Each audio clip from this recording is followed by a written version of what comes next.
புரிஞ்சு போச்சா?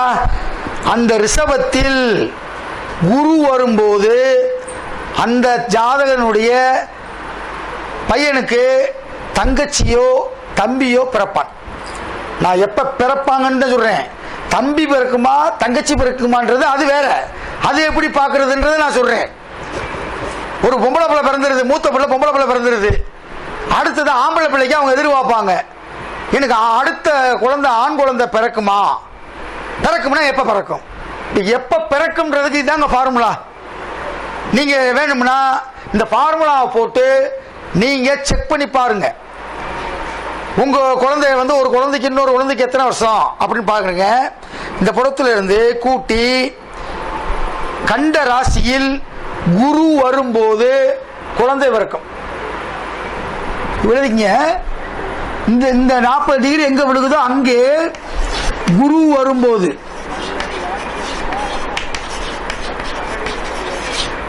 குழந்தை, அதாவது 2வது குழந்தை பிறக்கும்.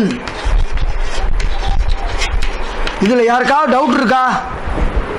சிம்பிள் கணக்கு தான், கூட்டல் கணக்கு தான்.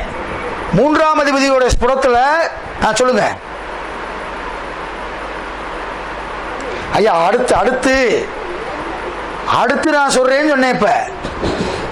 இப்ப எப்ப பிறக்கும்ன்ற கேள்விக்கு விடை சொல்லுங்க.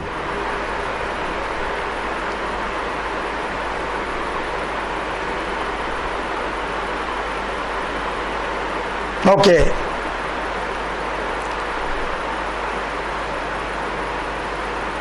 ஆமா. இது இருக்காதுல்ல சார். அப்படி பார்க்கும்போது வித்தியாசப்படுறதுனா 360 கூட்டி 2ஆல வகுத்துறணும். புரியுதா உங்களுக்கு சார்? இந்த டிகிரி வந்து மொத்தம் வந்து 360க்கு போட்டிருப்பாங்கல்ல. 360 டிகிரிக்கு ஒவ்வொரு கிரகத்துக்கும் போட்டிருப்பாங்கல்ல. அதை எடுத்து கூட்டுங்க. புரியுதா? இல்ல நான் உங்களுக்கு இது கிளாஸ் முடிச்சுட்டு உங்களுக்கு போட்டு விடுறேன், குரூப்ல போட்டு விடுறேன். அந்த டிகிரி 2 கூட்டுங்க சார். கூட்டி அதுல வந்து சார் சொல்லுங்கம்மா.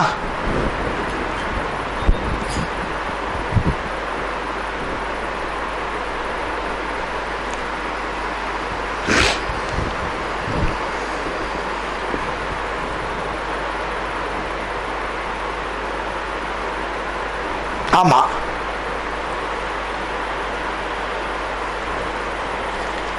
ஆமா.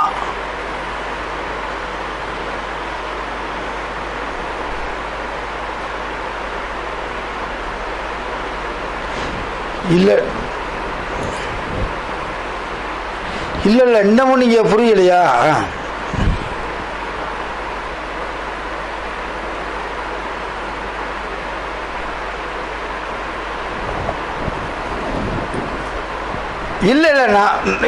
நான் வந்து இன்னும் டாபிக் நிறைய இருக்கு. 1.5 மணி நேரத்துக்குள்ள நீங்க கான்செப்ட் கூட புரிஞ்சுக்குங்க.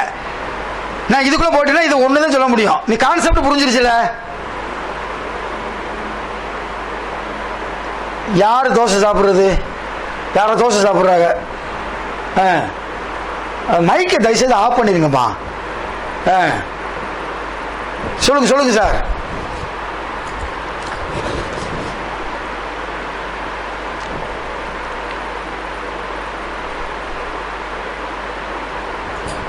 எக்ஸாம் போனா ஒரு இது வேணுமே. யாராவது வச்சிருக்கீங்களா? ஜாதகத்தை வச்சிருக்கீங்களா?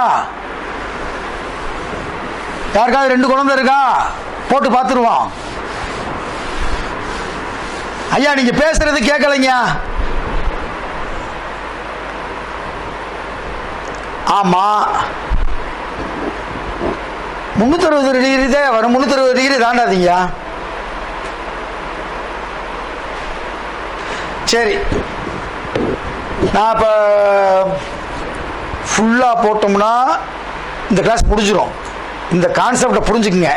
நான் ஒரு குட்டி வீடியோ அழகா போட்டே உங்களுக்கு அனுப்புறேன். அந்த வீடியோவை நீங்க பார்த்துட்டீங்கன்னா அந்த வீடியோ பார்த்தா போதும். இப்ப கான்செப்ட் புரிஞ்சுக்கிட்டு இதை ஒர்க் அவுட் பண்ணி பாருங்க. சரி, இளைய தங்கச்சியோ இளைய தம்பியோ எப்போது இறப்பார்கள்? நான் பிறக்கிறத சொல்லிட்டேன். இளைய தங்கச்சியோ தம்பியோ எப்போது இறப்பார்கள்? யாருக்காவது ஐடியா இருக்கா?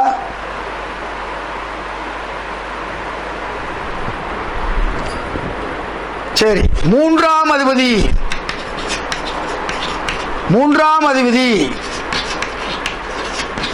நீச்சம் பெற்று, யாரு? அண்ணனுடைய ஜாதகத்திலேயோ அக்காவுடைய ஜாதகத்திலேயோ இந்த அமைப்பு இருந்தா மூன்றாம் அதிபதி நீச்சம் பெற்று திசா நடைமுறைக்கு வந்துவிட்டால் இளைய உடன்பிறப்பு,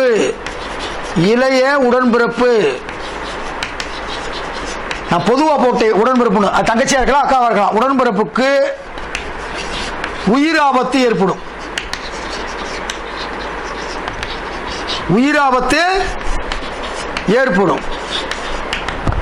நடிகர் விஜயினுடைய ஜாதகத்தை நான் ஆய்வு செய்துகிட்டு இருந்தேன். அவருக்கு மூன்றாம் இடத்தினுடைய அதிபதி செவ்வாய் நீசம்.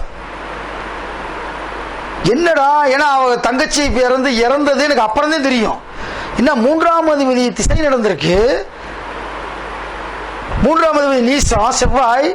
அப்ப விஜயுடைய அக்காவோ தங்கச்சியோ தம்பியோ தங்கச்சியோ இறந்திருக்கணுமே அப்படின்னு நெட்ல சர்ச் பண்ணி பார்த்தா இவருக்கு 9 வயசு இருக்கும் போது அந்த செவ்வாய் திசை நடந்த போது கூட பிறந்த தங்கச்சி இறந்த செய்தியை கேட்டு ஆச்சரியம் அடைஞ்சு. இந்த சூத்திரம் அப்படியே அப்ளிகபிள் ஆகுது. ஜாதகருக்கு மூன்றாம் இடத்தின் அதிபதி நீசம் பெற்று திசை நடைமுறைக்கு வந்த ஜாதகருக்கு அவுட்டு. மூன்றாம் இடத்தில் அதிபதி நீச்சம் பெற்றாலோ அஸ்தமனம் அடைந்தாலோ, அஸ்தமனம் பெற்ற கிரகம் 0 வலு பெற்று திசை நடைமுறைக்கு வந்து விட்டாலோ 1986 நடிகர் விஜயனுடைய சகோதரி இறந்திருக்கிறார்கள். அவர் ஜாதகத்தில் அப்படியே இருக்கு, அப்படி நடந்திருக்கு. புரியுதா? அப்ப யாரு இளைய சகோதரிக்கு எப்ப ஏற்படும் என்றால் மூன்றாம் இடம் வீக்கானா அந்த திசை நடைமுறைக்கு வந்து விட்டால் அவர்கள் இறப்பார்கள். 6ஆம் இடத்தில்